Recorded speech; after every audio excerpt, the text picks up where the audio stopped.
Aoleu, ți-am zis că-ți faci griji degeaba.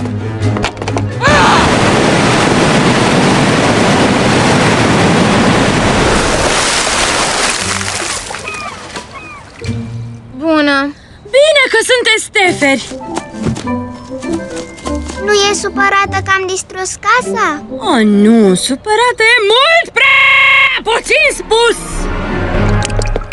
Cum ați ars televizorul sub apă? Cine e responsabil pentru asta? Mamă, eu sunt. Nu, lasă-mă pe mine! Nu, Gumball, eu am uitat apa deschisă. Tuvioară, lasă-l pe fratele tău să fie măcar acum responsabil. Mersi, Gumball. Mamă! A fost Darwin. Ce?